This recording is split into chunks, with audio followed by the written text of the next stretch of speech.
name is Oliver Tate. I suppose it's a bit of an affectation, but sometimes I wish there was a film crew following my every move.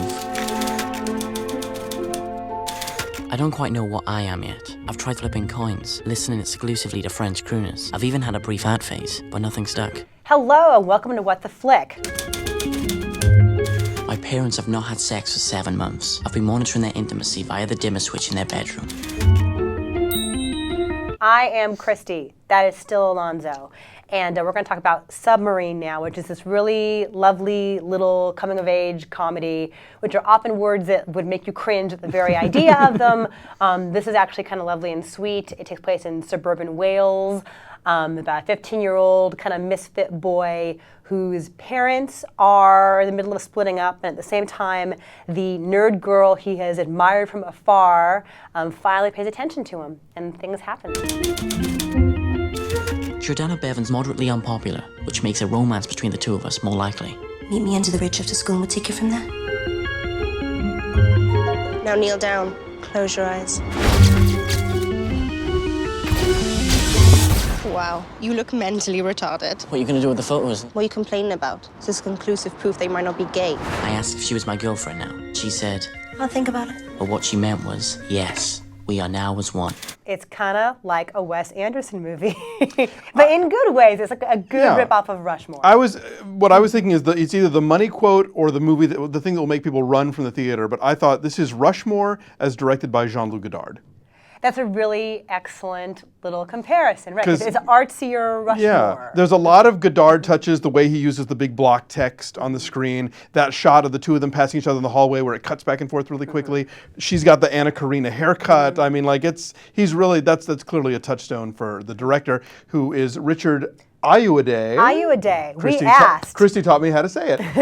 Who is the co-star of the British sitcom The IT Crowd, which I've recently been catching up on because it also stars Chris O'Dowd, who is in Bridesmaids, and so it's on Netflix streaming. It's a really funny show. Anyway, Submarine was really charming, and I'm kind of a sucker for the misunderstood teenager, ugly duckling fish out of water movie, and this pretty much delivered. I mean, it gets a little draggy toward the end, I thought, but for the most part, I found it really smart, and I thought the whole subplot with the parents was actually well handled. They weren't just sort of tacked on. And Noah Taylor was interesting stunt casting because he did these two great Australian coming-of-age movies in the 80s, The Year My Voice Broke and Flirting.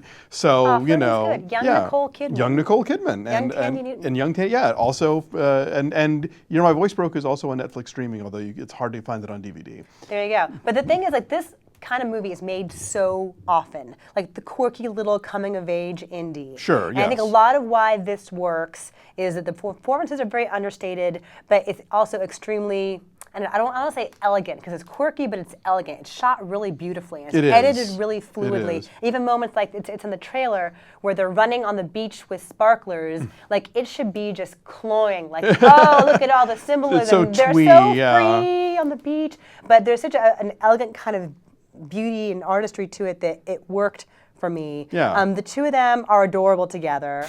And my parents are going to the cinema on Thursday. The house is empty on Thursday evening. Are you asking me to come round and have sex with you? If I say yes, is that less than the chance if you wanted to? To us, and a wonderful evening of lovemaking. You're a serial killer.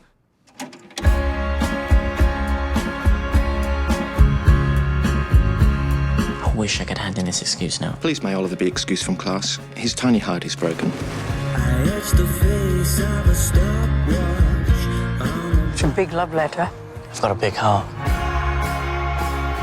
Dear Jordana, you're the only person I would allow to be shrunk down to a microscopic size and swim inside me in a tiny submersible machine. You're too good for me. You're too good for anyone. Sincerely, Oliver. And I think the fact that it's so cloudy and just kind of dank all the time, that sort of leavens the cutesiness of the romance, because there's always behind them this sort of concrete colored sky, so it doesn't get too cutesy or adorable or whatever. And it's really well written. It's based on a popular novel.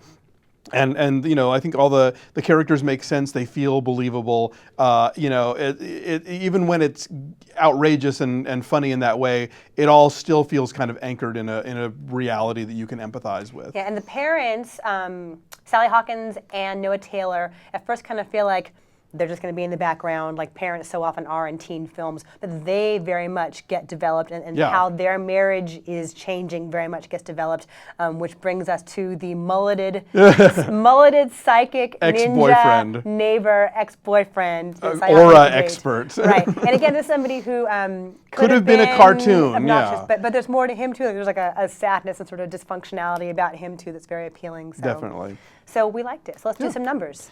I'm gonna go 7.8. And I'm gonna say 7.5 just because it's easy, which gives us a 7.7. So we like Submarine. I don't think it's playing nationwide. I think it's limited and going out wider from there. But Fox Searchlight? Fox Searchlight? Maybe. Somebody, I'll one of the that. small indie companies has it, so be on the lookout for it when it gets to a theater near you. Thanks for watching. Bye. I was crying earlier. My eyes are probably red. They look fine. Well, maybe they don't go red when I cry then.